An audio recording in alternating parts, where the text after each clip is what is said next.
안녕하십니까, 책돌입니다. 오늘 소개해드릴 책은 심리학자가 들려주는 우아하게 나이 드는 법입니다. 저자는 우에키리에, 출판사는 유노북스입니다. 저자 소개를 간단하게 하겠습니다. 우에키리에, 심리학자, 임상심리사, 도쿄대학교 대학원 심리학과 수료 후 문무과학성 특별연구원으로서 실증적인 심리학 연구를 실시했다. 일본 교육심리학회에서 가장 어렵다는 키토 장려상, 우수 논문상을 최연소로 연속 수상했다. 현재 도쿄 종합병원 심리내과에서 상담 일을 하고 있으며 게이오 대학교 이공학부에서 학생들을 가르치고 있다. 그럼 바로 본문을 보도록 하겠습니다. 최근 유행하고 있는 뇌과학에서는 단순히 나이로만 마음의 발달이나 쇠퇴를 구분짓는 사고방식이 주류인 듯합니다. 그러나 심리학의 관점에서 보면 그것은 오히려 고전적인 사고방식이고, 최근에는 그러한 소위 고정관념이라고 할 수 있는 유사 학문적인 견해보다 나이를 초월한 개인의 방식이나 삶의 방식이 더 주목을 받고 있습니다. 다시 말해서 나이는 어린데 마음이 노화한 사람이 있는가 하면 나이가 들수록 마음에 생기가 넘치는 사람이 있다는 것입니다. 이는 각자의 사고 습관이나 감정을 다루는 방식, 생활 습관 등의 차이에서 비롯되는 것이라는 심리학 연구가 활발하게 진행되고 있습니다. 나이 드는 방식에는 제법 큰 개인차가 있다는 것이죠. 이 책에서는 어떤 사고방식이나 삶의 방식이 잘 늙는 데 유리한지, 그리고 어떻게 하면 행복한 노령기를 보낼 수 있는지를 자세히 살펴보려 합니다. 최근 심리학에서는 성공적인 나이듦이라는 사고방식이 주목받고 있습니다. 문자 그대로 나이가 들수록 잘 되는 일이 늘어난다. 나이가 들수록 인생의 충실감이 더 높아진다. 이런 의미인데, 다른 동물과는 달리 나이가 들수록 판단력이 높아지고 기민해지는 인간의 특징이 주목받고 있는 것입니다. 다시 반복하지만 인간이란 나이가 들어갈수록 무언가를 잃기만 하는 존재가 아닙니다. 잘 발달한 되뇌 피실이나 편도체 같은 부위를 성장시키고 능력이나 매력을 높여가면서 나이가 드는 존재라는 점을 명심해야 합니다. 젊음을 유지하며 잘 늙어서 우아한 인생을 만들어갈 것인가? 그저 서서히 볼품 없어질 것인가? 이것은 인간의 나이듦의 특징을 아는지 모르는지, 그것을 어떻게 살릴 것인지에 달려 있습니다. 이 책에서 그 힌트가 될 만한 것을 가능한 한 많이 소개하려고 합니다. 어릴 때부터 20대 후반 정도까지의 특권은 뭐니뭐니 해도 순발력일 것입니다. 이렇게 하면 잘 된다, 이렇게 하면 실패한다 같은 그런 공식이 머릿속에 자주 쉽게 떠오르는 세대라고 할 수 있습니다. 심리 상담을 할 때만 해도 이 약은 어느 정도만의 효과가 나타나나요? 이틀이면 되나요? 이런 질문에서부터 좋아하는 사람에게 어떤 식으로 고백하면 성공할까요? 다이어트에서 가장 효과적인 방법은 역시 굶는 건가요? 이런 질문까지 A를 하면 B가 됩니다처럼 굉장히 간단한 답을 요구하는 경우가 적지 않습니다. 누구나 어리거나 젊을 때는 그런 법입니다. 극단적인 예를 들자면 레몬처럼 신과일을 쳐다보는 것만으로도 금세 침이 나오는 것은 생물의 기본 반응이죠. 물론 이것들은 단순히 생리기능적인 현상이기 때문에 마음의 문제와는 떼어놓고 생각해야 되지만, 아무래도 10대나 20대는 A면 B임이 틀림없다처럼 흡사척수반사와 어딘가 닮은 듯한 즉각적인 사고방식을 취하는 경우가 적지 않은 듯합니다. 어릴 때는 분명 A를 하면 B가 된다라는 단순한 정보를 간단하게 입력해 두는 것이 마치 공식 같아서 편했을 것입니다. 하지만 다른 동물들은 이 대연합이라고 불리는 일종의 생각이 다양한 경험에 의해서 점차 사라지는 데 반해 인간은 계속해서 남아있다고 합니다. A를 하면 B가 된다라는 이 단순한 인간관에서부터 벗어나지 못하는 이 경향이 20대 후반까지도 계속된다는 것이 증명된 것이죠. 다시 말하자면 인간은 어렸을 적부터 편견이 심하고 성인이 되어서도 그 생각에 얽매여서 무려 중년기에 접어들 때까지 이른바 파블로프의 개와 같은 상태에서 벗어날 수 없다는 것입니다.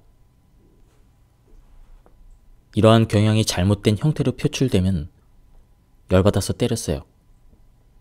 나도 내가 왜 그랬는지 잘 모르겠어요. 이런 것처럼 폭력이나 스토킹 같은 공격성을 보이거나 자신도 모르게 불법 약물이나 술에 중독될 위험이 커집니다. 간단함을 추구하는 경향이 강해서 충분히 생각하지 않기 때문에 충동적이라고도 할 수 있는 행동을 저지를 위험이 있는 것입니다.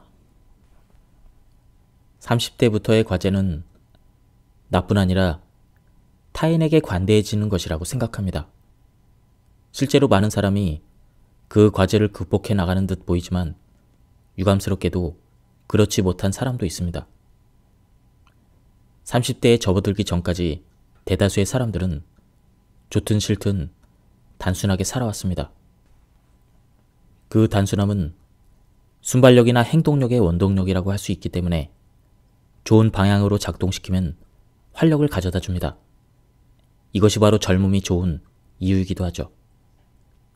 하지만 30대가 되어서도 이러한 단순하고 얕은 관점을 버리지 못하는 사람이 많습니다. 아니, 심지어 평생 질질 끌고 가는 사람도 사실 적지 않습니다. 뒤에서 자세히 설명하겠지만 일본인 중에는 어떤 일에 대해서 다양성을 받아들이지 못하고 백인가 영인가처럼 극단적인 관점을 가진 사람이 적지 않다고 합니다. 이러한 관념을 갖고 살다 보면 주변 사람들에게 걱정이나 폐를 끼치는 일이 많아집니다. 그렇게 되면 무엇보다도 본인이 제일 힘들어집니다. 왜냐하면 그 상태로 나이가 들면 거의 무조건 정신 건강에 좋지 않은 영향을 미치기 때문입니다. 늦어도 30대에는 이처럼 A를 하면 B가 된다라는 단순한 사고 습관을 벗어던지고 세상에는 다양한 사람이 존재한다는 점, 일이 잘 안 풀릴 때도 당연히 있다는 점을 실감하는 것이 중요합니다. 이 과정의 선행 여부는 50에서 60대 이후에 급격하게 증가하는 우울증이나 신경증, 그리고 80대 이후에 많이 관찰되는 치매의 진행에 깊이 관여하기 때문입니다. 따라서 행복한 고령기를 맞이하고 좀 더 편안한 노후를 보내기 위해서는 늦어도 30대 중에 A니까 B라고 단정짓거나 스스로를 올가매는 사고 습관을 던져버려야 합니다. 과거의 50대와 현재의 50대는 신체의 건강도, 마음의 에너지도 완전히 다릅니다. 현대를 사는 우리 마음의 발달이나 성숙은 발달 심리학이 60년 전에 제창했던 이론보다도 적어도 20년은 뒤처져 있습니다. 천천히 나이가 드는 시대가 된 셈이죠. 좋든 싫든 우리는 젊은 것입니다. 실제로 50대 분들에게 다른 사람을 살펴보기보다는 모험을 하고 싶다라든가 앞으로 새로운 분야로 이직을 생각하고 있다 같은 그런 말을 종종 듣습니다. 이혼율이나 재혼율이 높은 건 역시 50대입니다. 우울증으로 인한 자살, 자살 미수, 그것도 50대부터 높아집니다. 다시 말해서 50대쯤부터는 마음의 스위치가 말 그대로 갑자기 전환된다는 것을 알 수 있습니다. 50대는 지도자로서 사회적 지위와 기대감이 올라가지만 아직 마음도 몸도 젊고 일에만 집중하고 싶은 욕구가 강합니다. 사회나 가정에서 그런 딜레마를 겪으며 어떻게든 인생을 다양하게 재구축하고 싶은 마음에 들떠있는 세대인 것이죠.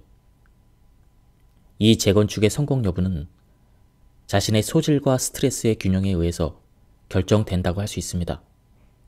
심리학에서는 이것을 소질 곱하기 스트레스 모델이라고 부릅니다.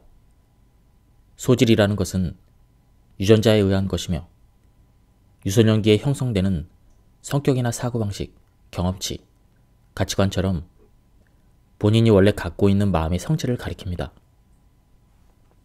한편 스트레스는 성인이 되어 겪게 되는 금전 문제나 인간관계, 가족관계, 건강문제, 사회적인 불황처럼 본인의 상태와는 무관하게 외부에 존재하는 것을 가리킵니다. 이 두 가지 요인이 곱해진 값에 따라 우리의 마음은 들뜨거나 부풀고 건강하거나 그렇지 못합니다. 쉽게 절망에 빠지는 사람들은 무조건 그럴 거야, 100% 이렇게 될 거야, 혹은 그건 절대 있을 수 없어 처럼 일방적으로 단정짓고 사고하는 습관을 가지고 있습니다. 이런 사람들은 스트레스에 취약합니다. 예를 들어 갑자기 상사가 내일 할 얘기가 있으니까 시간을 내어달라고 했을 때 그런 사람이라면 어떤 생각이 들까요? 이를테면 아마 해고 통지를 받게 될 거야, 이런 것처럼 하나의 가능성이 머릿속을 지배합니다. 또는 아이가 원하는 학교에 입학하지 못했을 때 우리 애는 평생 취직도 못하고 집에 틀어박혀 있을 거야. 이런 최악의 상상이 머릿속에 맴돕니다. 저는 종종 사람의 머릿속을 원 그래프에 빗대는데 이렇게 한 가지 생각으로 무언가를 단정 지을 때는 원 그래프가 전부 검게 칠해진 상태라고 할 수 있습니다. 잠을 잘 못 자거나 초조해하거나 먹지 못하거나 낙담하는 사람은 원 그래프가 한 가지 색으로 가득한 사람입니다. 저는 이런 마음의 버릇 때문에 우울증에 걸린 클라이언트에게 원 그래프를 세분화하는 연습을 권합니다. 이를테면 해고 통지를 받을 것이라는 생각이 100%를 차지했을 때 한 번 멈춰 서서 생각하는 것입니다. 정말 100%일까? 그런 중요한 얘기를 갑자기 내일 할 가능성은 실제로 몇 %일까? 이렇게 생각해 보는 것이죠. 누구나 때로는 이유 없이 우울해지거나 슬픈 일을 겪어서 어두운 감정에 사로잡히는 법입니다. 당연합니다. 인생은 긍정적으로 사는 것이 바람직하다곤 하지만 긍정적인 것이 좋은 마음이고 부정적인 것이 어두운 마음이냐고 묻는다면 그것은 또 다른 문제가 됩니다. 심리학에서는 어떤 감정이든 의미가 있고 감정의 우열은 없다고 전제합니다. 최근 긍정적인 심리학이라는 장르가 유행했을 때 그와 반대로 부정적인 감정의 효용이라는 그런 주제의 연구도 활발하게 이루어졌습니다. 부정적인 감정이 들 때 사람은 더 친밀하고 정확하게 일을 해낼 수 있다는 것이 다양한 실험을 통해 검증되고 있습니다. 이를테면 어두운 음악을 들어 부정적인 감정에 빠진 피험자 그룹은 대체로 계산 실수를 잘 하지 않고 글과 말이 냉정하고 논리적이며 나에게 정말 필요한 것은 무엇일까? 나에게 필요한 것은 무엇일까? 이런 철학적인 질문에도 답할 수 있다는 현상이 주목받고 있습니다. 다시 말해서 긍정적일 때 사람은 더 행복하고 밝지만 부정적일 때는 더 깊고 차분하게 사고할 수 있다는 것입니다. 이를테면 오랜 투병 생활로 그야말로 구렁텅이에서 하루하루를 보내고 있는 그런 분들이 오히려 인생의 진정한 의미나 자신의 인생에 대해서 더 깊게 사색하고 새로운 경지에 이르는 경우를 자주 볼 수 있습니다. 부정적인 감정이 들 때 애써서 거짓 미소로 자신의 감정을 속이지 말고 오히려 어쩌면 내 인생을 냉정하게 마주할 수 있는 기회라고 받아들이는 것을 추천합니다. 그럴 때야말로 남은 인생에서 내가 아직 이루지 못한 것이 무엇일까? 가족에게 전해두어야 할 것은 무엇인가? 이런 심오한 과제에 대해서 차분하게 생각을 정리해 볼 기회인 셈입니다. 어렸을 적을 떠올려봐도 빈터에서 놀고 있을 때 이제 어둑어둑 할 거야, 슬슬 집에 가야지. 이렇게 꾸짖는 것은 늘 나이든 낯선 아저씨였고, 그렇게 튀겼으니까 먹으러 와. 식으니까 빨리 와. 이렇게 우리가 뛰놀고 있는 공원까지 일부러 와서 소리치는 분도 중년 이상의 아줌마 세대였습니다. 또한 아침 통학길에서 안전하게 횡단보도를 건널 수 있게 손짓을 해준 분도 아저씨 세대였던 것으로 기억합니다. 이처럼 일상적으로 덕을 쌓는 것을 당연한 행위라고 여기고 자신의 기쁨으로 삼고 남을 돌보기를 좋아하고 참견을 잘하는 그런 마음의 여유를 가지려면 대체로 70대 이상은 되어야 합니다. 아무런 보답을 기대하지 않는 덕 쌓기라는 고도의 행복감. 이것을 손에 넣고 도와 덕 안에서 살아가려면 적어도 생후 60년 이상 다양한 사람들의 친절이나 냉대를 경험해야 한다고 생각합니다.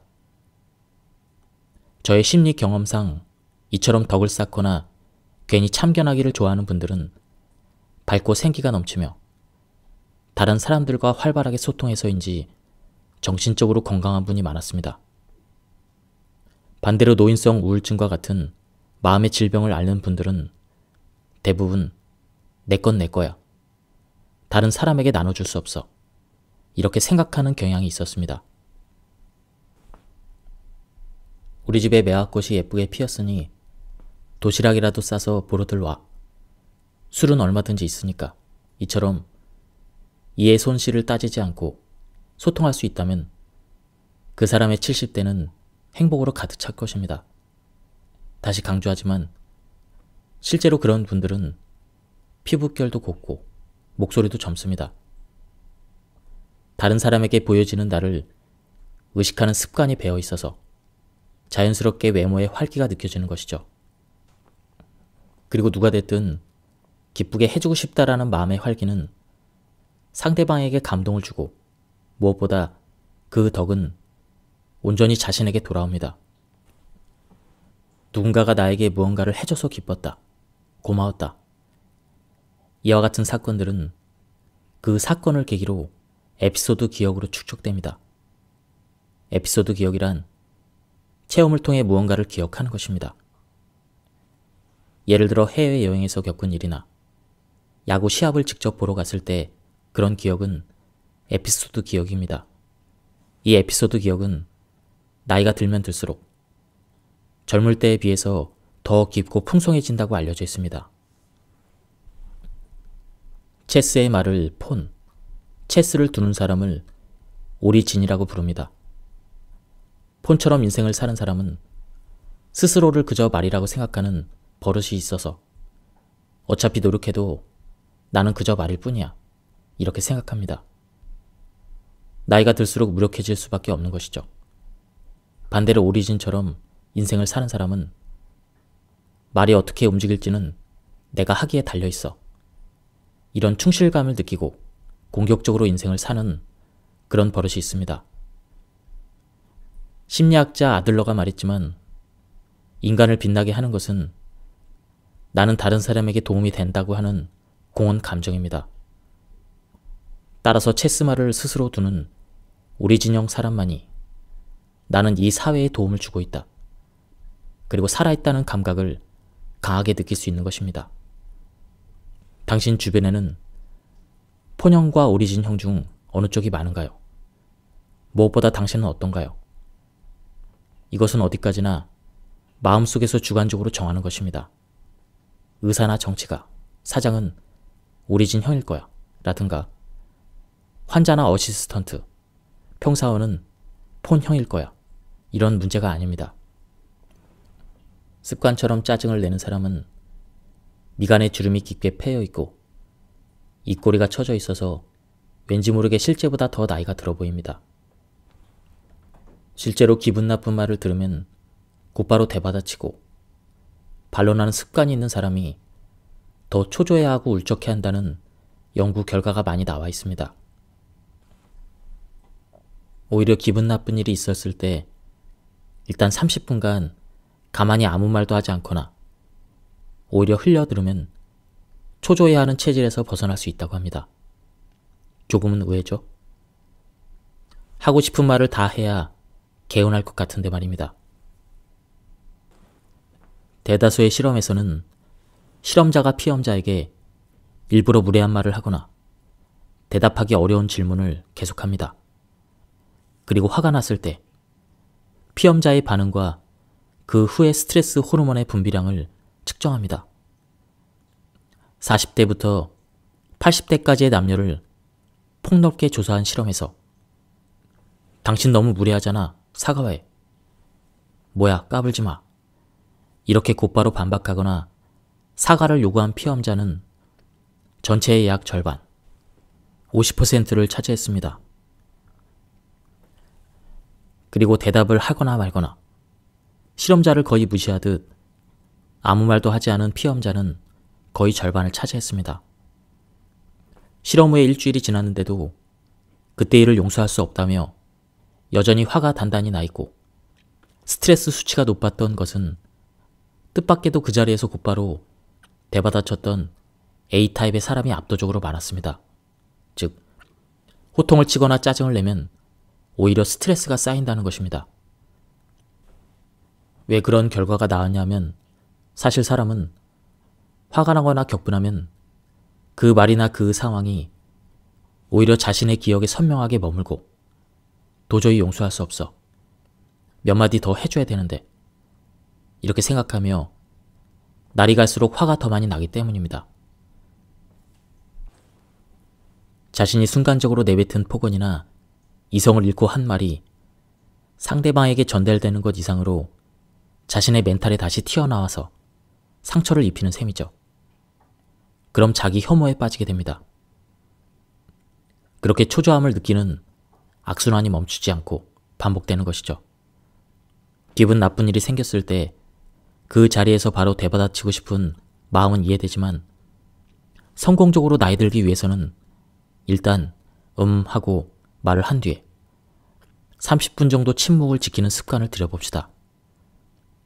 이를 실천한 B타입의 사람들이 일주일 후의 뜻밖에도 화가 남아있지 않았고 제가 그런 말을 들었나요? 이렇게 생각하며 기억하지 못하는 경향을 보였습니다. 치매의 진행 속도를 늦추는 가장 큰 요인은 대화의 양이라는 사실이 최근 밝혀졌습니다. 일상적인 대화를 할 때만 하더라도 인간은 뇌 영역의 많은 부분을 사용합니다.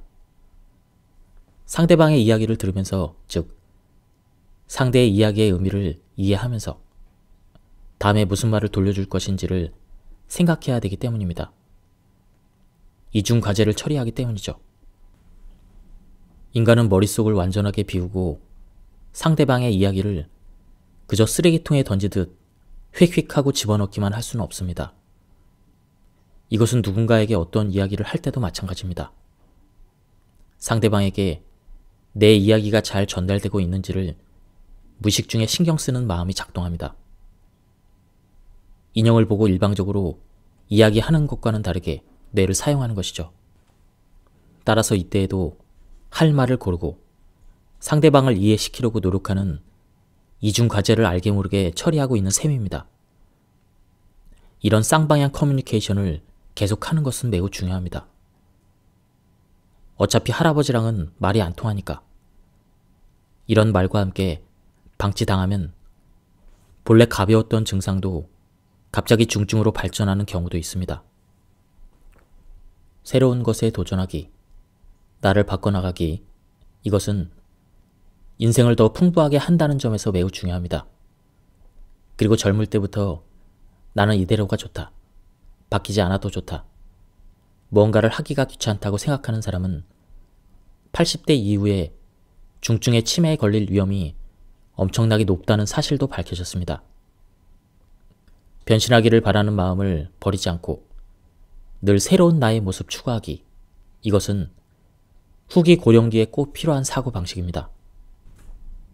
사람은 나이가 들수록 자신에게 나타나는 증상에 너무 예민하게 반응하기 쉬운데 이런 집착과 지나친 생각이 오히려 노인성 우울증을 가속화한다는 지적이 있습니다. 이때 집착이란 몇 시에 무슨 약을 먹어야 한다거나 암흑의 선생님이 이렇게 말했다 같은 고착 상태를 말하고, 지나친 생각이란 지금 당장 묫자리를 마련해야겠다, 이와 같은 생각을 말합니다. 초고령기에 접어들어 나는 다 연소했다, 이렇게 생각할 수 있다면 그보다 더 성공적인 나이 듦은 없으리라 생각합니다. 젊어서 병으로 고생한 분이나 정신질환으로 하고 싶은 일을 다 하지 못한 분, 사고로 손이나 다리를 잃은 분도 많이 만나봤지만 안타깝게도 저는 할 수 있는 일을 다 했어요. 이제 정말 더는 못해요. 그래서 감사해요. 이렇게 말하며 생을 마감하는 분들은 늘 온화한 얼굴을 하고 있었습니다. 몸과 마음 어딘가에서 나는 내가 할 수 있는 모든 일을 모조리 해냈어, 이렇게 느끼고 눈을 감을 수 있다면 아무리 부유하든 빈곤하든 또 아무리 외롭든 많은 사람에게 둘러싸여 있든 성공적인 나이 듦에 성공했다고 할 수 있습니다. 예, 지금까지 이 책에 대한 리뷰를 모두 마쳤습니다. 이 책은 성공적인 나이 듦에 대한 저자만의 독특한 시각을 전달해주는 책이었습니다. 제가 발췌 요약해서 설명을 드렸기 때문에 많은 부분이 생략되었습니다. 한번 책을 구해서 읽어보실 것을 추천드립니다. 여기서 리뷰를 마치도록 하겠습니다. 감사합니다. 안녕하십니까, 책돌입니다. 오늘 소개해드릴 책은 심리학자가 들려주는 우아하게 나이 드는 법입니다. 저자는 우에키리에, 출판사는 유노북스입니다. 저자 소개를 간단하게 하겠습니다. 우에키리에, 심리학자, 임상심리사, 도쿄대학교 대학원 심리학과 수료 후 문무과학성 특별연구원으로서 실증적인 심리학 연구를 실시했다. 일본 교육심리학회에서 가장 어렵다는 키토 장려상, 우수 논문상을 최연소로 연속 수상했다. 현재 도쿄 종합병원 심리내과에서 상담 일을 하고 있으며 게이오 대학교 이공학부에서 학생들을 가르치고 있다. 그럼 바로 본문을 보도록 하겠습니다. 최근 유행하고 있는 뇌과학에서는 단순히 나이로만 마음의 발달이나 쇠퇴를 구분짓는 사고방식이 주류인 듯합니다. 그러나 심리학의 관점에서 보면 그것은 오히려 고전적인 사고방식이고, 최근에는 그러한 소위 고정관념이라고 할 수 있는 유사 학문적인 견해보다 나이를 초월한 개인의 방식이나 삶의 방식이 더 주목을 받고 있습니다. 다시 말해서 나이는 어린데 마음이 노화한 사람이 있는가 하면 나이가 들수록 마음에 생기가 넘치는 사람이 있다는 것입니다. 이는 각자의 사고 습관이나 감정을 다루는 방식, 생활 습관 등의 차이에서 비롯되는 것이라는 심리학 연구가 활발하게 진행되고 있습니다. 나이 드는 방식에는 제법 큰 개인차가 있다는 것이죠. 이 책에서는 어떤 사고방식이나 삶의 방식이 잘 늙는 데 유리한지, 그리고 어떻게 하면 행복한 노령기를 보낼 수 있는지를 자세히 살펴보려 합니다. 최근 심리학에서는 성공적인 나이 듦이라는 사고방식이 주목받고 있습니다. 문자 그대로 나이가 들수록 잘 되는 일이 늘어난다, 나이가 들수록 인생의 충실감이 더 높아진다, 이런 의미인데, 다른 동물과는 달리 나이가 들수록 판단력이 높아지고 기민해지는 인간의 특징이 주목받고 있는 것입니다. 다시 반복하지만 인간이란 나이가 들어갈수록 무언가를 잃기만 하는 존재가 아닙니다.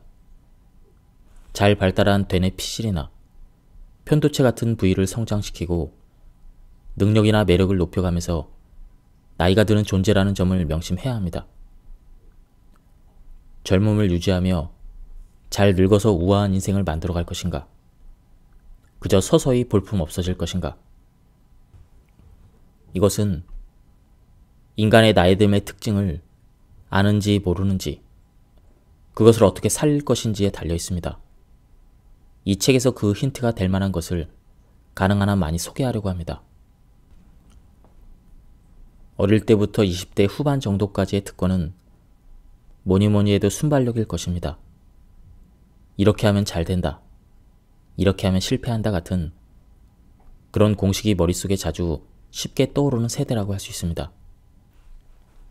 심리 상담을 할 때만 해도 이 약은 어느 정도만의 효과가 나타나나요? 이틀이면 되나요? 이런 질문에서부터 좋아하는 사람에게 어떤 식으로 고백하면 성공할까요? 다이어트에서 가장 효과적인 방법은 역시 굶는 건가요? 이런 질문까지 A를 하면 B가 됩니다처럼 굉장히 간단한 답을 요구하는 경우가 적지 않습니다. 누구나 어리거나 젊을 때는 그런 법입니다. 극단적인 예를 들자면 레몬처럼 신과일을 쳐다보는 것만으로도 금세 침이 나오는 것은 생물의 기본 반응이죠. 물론 이것들은 단순히 생리기능적인 현상이기 때문에 마음의 문제와는 떼어놓고 생각해야 되지만 아무래도 10대나 20대는 A면 B임이 틀림없다처럼 흡사척수반사와 어딘가 닮은 듯한 즉각적인 사고방식을 취하는 경우가 적지 않은 듯합니다.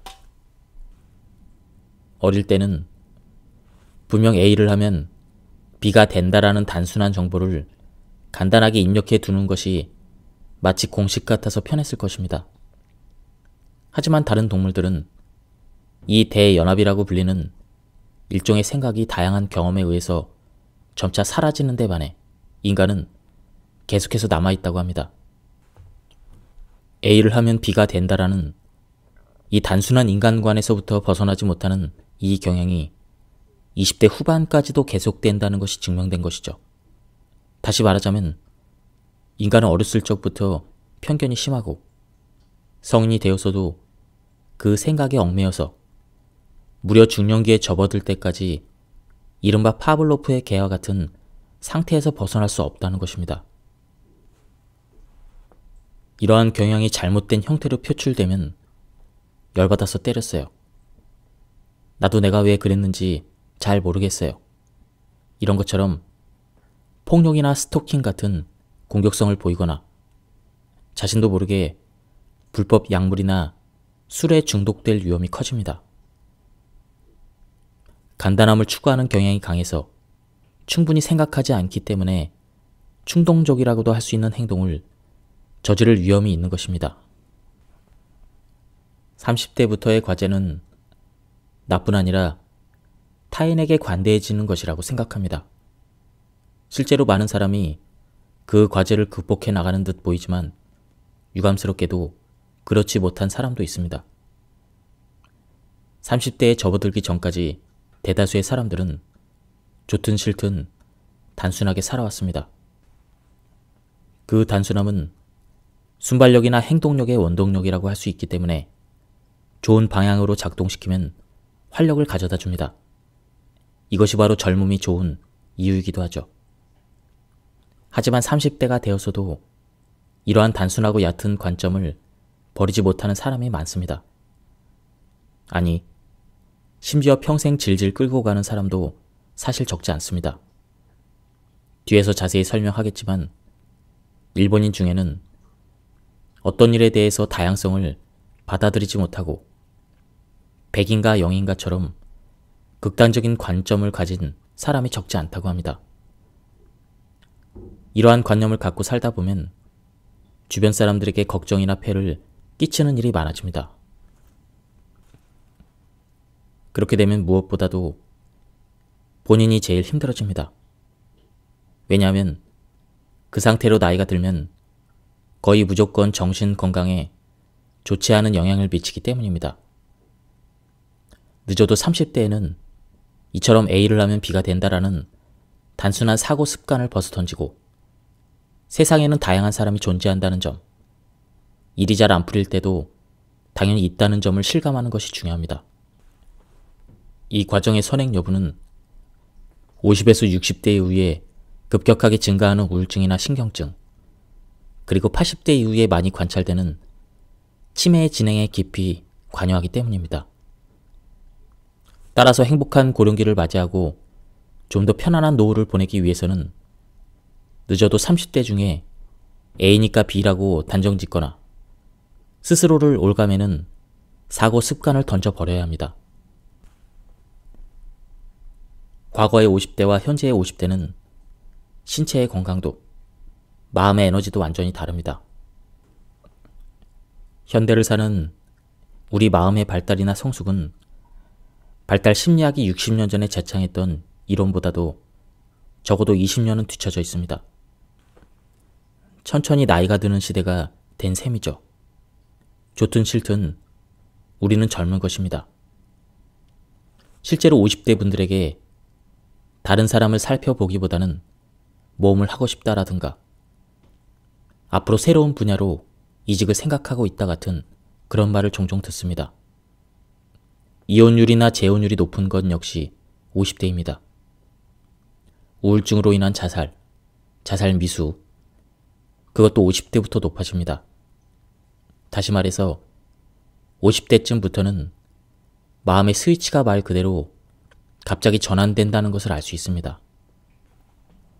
50대는 지도자로서 사회적 지위와 기대감이 올라가지만 아직 마음도 몸도 젊고 일에만 집중하고 싶은 욕구가 강합니다. 사회나 가정에서 그런 딜레마를 겪으며 어떻게든 인생을 다양하게 재구축하고 싶은 마음에 들떠있는 세대인 것이죠. 이 재건축의 성공 여부는 자신의 소질과 스트레스의 균형에 의해서 결정된다고 할 수 있습니다.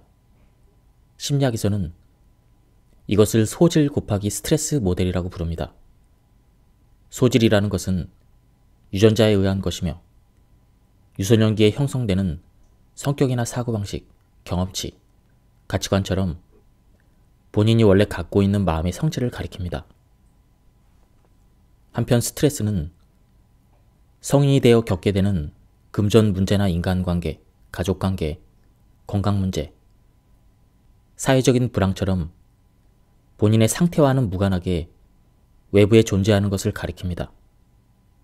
이 두 가지 요인이 곱해진 값에 따라 우리의 마음은 들뜨거나 부풀고 건강하거나 그렇지 못합니다. 쉽게 절망에 빠지는 사람들은 무조건 그럴 거야, 100% 이렇게 될 거야, 혹은 그건 절대 있을 수 없어 처럼 일방적으로 단정짓고 사고하는 습관을 가지고 있습니다. 이런 사람들은 스트레스에 취약합니다.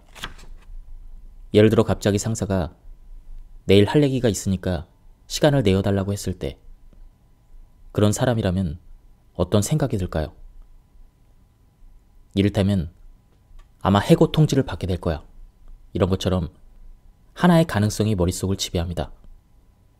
또는 아이가 원하는 학교에 입학하지 못했을 때 우리 애는 평생 취직도 못하고 집에 틀어박혀 있을 거야. 이런 최악의 상상이 머릿속에 맴돕니다. 저는 종종 사람의 머릿속을 원 그래프에 빗대는데 이렇게 한 가지 생각으로 무언가를 단정 지을 때는 원 그래프가 전부 검게 칠해진 상태라고 할 수 있습니다. 잠을 잘 못 자거나 초조해하거나 먹지 못하거나 낙담하는 사람은 원 그래프가 한 가지 색으로 가득한 사람입니다. 저는 이런 마음의 버릇 때문에 우울증에 걸린 클라이언트에게 원 그래프를 세분화하는 연습을 권합니다. 이를테면 해고 통지를 받을 것이라는 생각이 100%를 차지했을 때 한 번 멈춰 서서 생각하는 것입니다. 정말 100%일까? 그런 중요한 얘기를 갑자기 내일 할 가능성은 실제로 몇 %일까? 이렇게 생각해 보는 것이죠.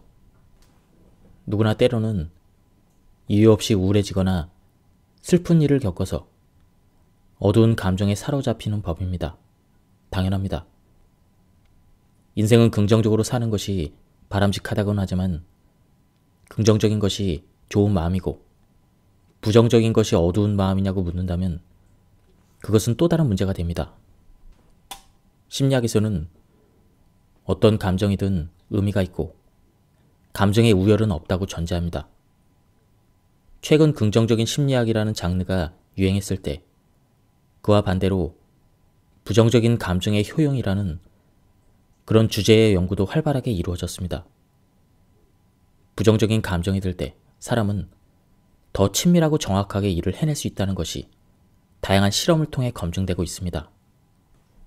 이를테면 어두운 음악을 들어 부정적인 감정에 빠진 피험자 그룹은 대체로 계산 실수를 잘 하지 않고 글과 말이 냉정하고 논리적이며 나에게 정말 필요한 것은 무엇일까?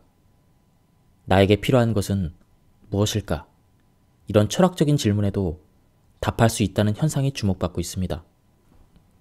다시 말해서 긍정적일 때 사람은 더 행복하고 밝지만 부정적일 때는 더 깊고 차분하게 사고할 수 있다는 것입니다. 이를테면 오랜 투병 생활로 그야말로 구렁텅이에서 하루하루를 보내고 있는 그런 분들이 오히려 인생의 진정한 의미나 자신의 인생에 대해서 더 깊게 사색하고 새로운 경지에 이르는 경우를 자주 볼 수 있습니다. 부정적인 감정이 들 때 애써서 거짓 미소로 자신의 감정을 속이지 말고 오히려 어쩌면 내 인생을 냉정하게 마주할 수 있는 기회라고 받아들이는 것을 추천합니다. 그럴 때야말로 남은 인생에서 내가 아직 이루지 못한 것이 무엇일까? 가족에게 전해두어야 할 것은 무엇인가? 이런 심오한 과제에 대해서 차분하게 생각을 정리해 볼 기회인 셈입니다. 어렸을 적을 떠올려봐도 빈터에서 놀고 있을 때 이제 어둑어둑 할 거야. 슬슬 집에 가야지. 이렇게 꾸짖는 것은 늘 나이 든 낯선 아저씨였고 고렇게 튀겼으니까 먹으러 와. 식으니까 빨리 와. 이렇게 우리가 뛰놀고 있는 공원까지 일부러 와서 소리치는 분도 중년 이상의 아줌마 세대였습니다. 또한 아침 통학길에서 안전하게 횡단보도를 건널 수 있게 손짓을 해준 분도 아저씨 세대였던 것으로 기억합니다. 이처럼 일상적으로 덕을 쌓는 것을 당연한 행위라고 여기고 자신의 기쁨으로 삼고 남을 돌보기를 좋아하고 참견을 잘하는 그런 마음의 여유를 가지려면 대체로 70대 이상은 되어야 합니다. 아무런 보답을 기대하지 않는 덕 쌓기라는 고도의 행복감. 이것을 손에 넣고 도와 덕 안에서 살아가려면 적어도 생후 60년 이상 다양한 사람들의 친절이나 냉대를 경험해야 한다고 생각합니다. 저의 심리 경험상 이처럼 덕을 쌓거나 괜히 참견하기를 좋아하는 분들은 밝고 생기가 넘치며 다른 사람들과 활발하게 소통해서인지 정신적으로 건강한 분이 많았습니다. 반대로 노인성 우울증과 같은 마음의 질병을 앓는 분들은 대부분 내 건 내 거야. 다른 사람에게 나눠줄 수 없어. 이렇게 생각하는 경향이 있었습니다. 우리 집에 매화꽃이 예쁘게 피었으니 도시락이라도 싸서 보러들 와. 술은 얼마든지 있으니까. 이처럼 이의 손실을 따지지 않고 소통할 수 있다면 그 사람의 70대는 행복으로 가득 찰 것입니다. 다시 강조하지만 실제로 그런 분들은 피부결도 곱고 목소리도 젊습니다. 다른 사람에게 보여지는 나를 의식하는 습관이 배어 있어서 자연스럽게 외모에 활기가 느껴지는 것이죠. 그리고 누가 됐든 기쁘게 해주고 싶다라는 마음의 활기는 상대방에게 감동을 주고 무엇보다 그 덕은 온전히 자신에게 돌아옵니다. 누군가가 나에게 무언가를 해줘서 기뻤다. 고마웠다. 이와 같은 사건들은 그 사건을 계기로 에피소드 기억으로 축적됩니다. 에피소드 기억이란 체험을 통해 무언가를 기억하는 것입니다. 예를 들어 해외여행에서 겪은 일이나 야구 시합을 직접 보러 갔을 때 그런 기억은 에피소드 기억입니다. 이 에피소드 기억은 나이가 들면 들수록 젊을 때에 비해서 더 깊고 풍성해진다고 알려져 있습니다. 체스의 말을 폰, 체스를 두는 사람을 오리진이라고 부릅니다. 폰처럼 인생을 사는 사람은 스스로를 그저 말이라고 생각하는 버릇이 있어서 어차피 노력해도 나는 그저 말일 뿐이야. 이렇게 생각합니다. 나이가 들수록 무력해질 수밖에 없는 것이죠.